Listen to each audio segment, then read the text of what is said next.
Hey everyone, Anyway, welcome to the Hume podcast, Roles and Lols. For those of you who don't know Hume we're a recruitment training business based in Australia, and to date we have trained thousands of recruiters across Oz, New Zealand, and a bit of Europe. this is going to be a 10-minute quick tips and tricks with hopefully some laughs along the way for agency recruiters. Yeah, hopefully you enjoy, and if you ever have any topics you'd like us to cover in the poddy, please shout out. Otherwise, you'll see us every week on a Friday for 10-minute episodes. Hopefully you enjoy. See ya.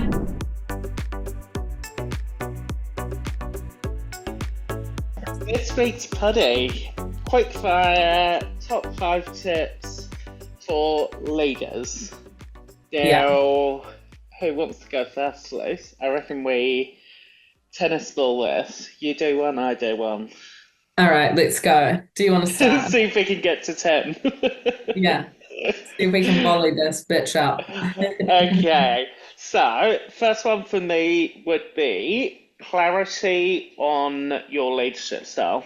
If you're not comfortable and confident in what your style is, that's unique to you, then it is going to hard for you to stay consistent with your communication. And inconsistency with communication is one of the key reasons why people lose faith in their leader. So actually defining who am I as a person, what do I value, how do I operate, what are the boundaries in which I operate within will help you when it comes to staying consistent with your communication with your team. That would be my first one, and not emulating someone else's style that worked for you as a consultant, because you can't emulate someone long term. Love it. All right. My one, I would say kind of similar, but wait, how do I word it? No, I've had a blank fart. But I think being able to kind of push back to your consultants in the respect of you can get caught up doing the job for them when Mm, they're on a learning journey. So leadership doesn't mean that you're there because you're the best and you know how to do everything. You're there to coach and to make them, the mm, best versions of themselves and put them on their own journey. So I think being aware of when people are asking you silly questions, which there mm, is none, but rather than just giving them the answer, being able to say, how do you think that we should go about this? Or what would you do in this scenario? mm, How would you respond to this? And while that may initially take more time, when it would just be easier to say, I'll just pass it here, I'll do it for you, mm. you're actually going to save yourself a hell of a lot more time and you're actually doing your job, which is coaching Yeah. them and building them up. Oh, love that one. My second one would be reflection, Mm, and probably my best one, honestly, of my top 5 would be you need to be able to self-reflect as a leader and self-reflect honestly and do it all the time. Because anything that's going wrong in your team, whilst it's easy as leaders to go, oh, that person's shit, they just can't do a BD, they won't do it, it is down to you. Something is going wrong. You're either doing something or not doing something, leading to that person not doing what you mm, need them to do. mhm, And that's a bitter pill to swallow, but you have to swallow it and reflect and go, what the fuck am I doing? Am I not communicating well with this person? Do they not have the right skills? Am I jumping in over them, leading to them feeling like they shouldn't have to do it themselves? But something is going wrong and it's down to you. So always going, my team is a mirror to me. And as much mhm, as we don't like to see the ugly stuff, we need to about ourselves for us mm, to actually help our teams rather than just going, they're shit, they're not doing it. Because I've had that a million times from leaders. Oh, mm, my team are shit, they're not doing this. And honestly, my response usually is, okay, let's talk about that. If they're not doing BD, what parameters have you set? How have you coached them? How have you reflected with them? Have you set any boundaries? How consistently are you catching up with them? Are you coaching them? Are you providing L&D where there's needed? And it's usually these things that are not happening, meaning the mm. consultant actually doesn't have the opportunity to fix it. It's down to the leader. So self-reflection. I like it. I would say maybe a follow up from that one, but I would say a little bit around dropping the ego of the title of a leadership role. And I think it's easy for some people to do that. Some others, whether you've been promoted into a role or you've been in a role for 20 years and you've got yourself to the peak or the top of the mountain, and you're the best biller and you're the one and the thing that's at the top. No, like this is going to be a learning journey always. You are going to have to humble yourself because, like the rest of the team, you were going to fuck up as well. You were going to get it wrong. You were going to lead wrong. You're going to come in with the wrong energy. You're going to snap when you should have listened. You're going to overtake when you should have stepped back. So I would say being mindful around your journey as a leader as well, that you are also a human being. So don't let the title think that I'm the boss here. Look at me go.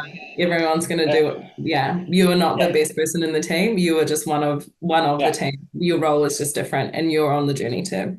Love that.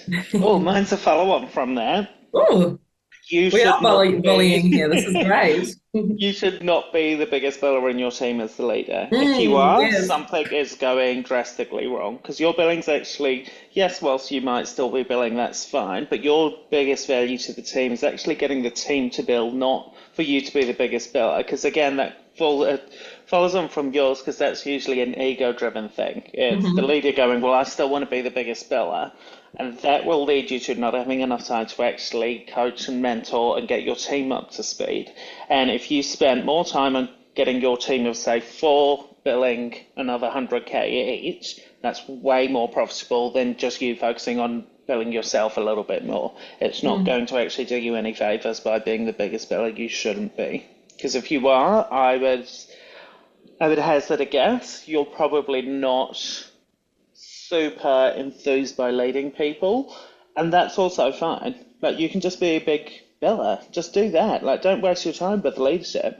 If all your focus is, I want to be the biggest biller, you're actually not geared towards leadership, and that's fine because not everyone is. That would be my one. I like it. It's so good. I would say, following on from that one, I think understand why it is that you're going into a leadership role to start with, because similar to what you've said, not everyone are going to be the best billers or the best leaders, but I think understanding your intentions of going into a leadership role, is it because you think you're the best and it's the next thing that everyone should be doing, or is your direction in other ways, which there are so many options, but asking yourself why, because I think we see a lot of problems in leadership because we think that's the strategy. You start as a consultant, you go into a leadership role, but if the intention is not there and you're not interested, then don't do it. Yeah. Yeah, love that. My last one is going to be around setting clear goals.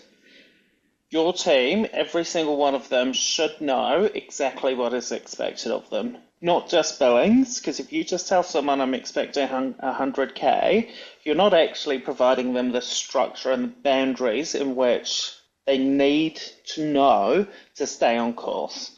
So if you don't have structure in your team, that usually equates to inconsistent billings. It always does. And so I would be very clear on quarter goals, annual goals, and I would be talking about them consistently in your weekly catch-ups, in your monthly catch-ups, your quarterly catch-ups, your end-of-year reviews.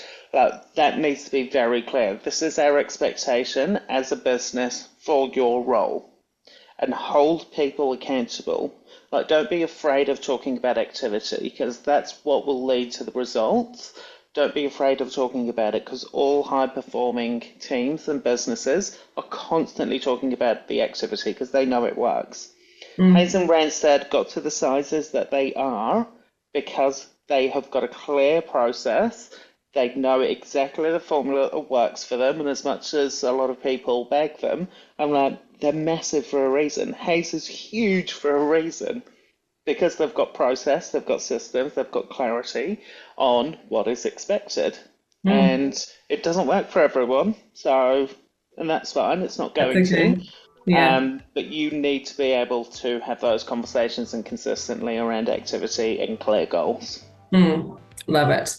My last one as well would be, while you need to be aware of your leadership style, there's a level that needs to be adaptive to how people feel led by you. And by that, I mean, I would say I can be I'm a direct leader, but with the wrong person, that doesn't work. And that's not to say necessarily that dynamic isn't going to work. There is a level of adaptation that I need to take into consideration where someone will respond really well to being direct. Other people will need more space to figure it out themselves. Some people want to learn by watching. Some people need to watch by doing. So you need to be aware of not changing your leadership style, but being aware that people are going to learn differently. Yeah. And you can't expect, this is who I am, you're either going to fit with me or you're not. There needs to be a bit of kind of room to move within that as well. Otherwise, you're going to be rigid, and that's not going to work long term. Yeah, it's not going to work for everyone. No. Love that. Okay, quick fire, done. Done. That was a good one. Oh, Straight to it. look at us. That was a good one. Well done, us. All right. Hopefully you enjoyed, team. It is arguably one of the toughest roles in recruitment, the billing leader. But honestly, when done well, it is so fulfilling. So hopefully something sort of resonated with you. If you want to chat through, feel free to give us a buzz. Reach See you out. next week. See you soon.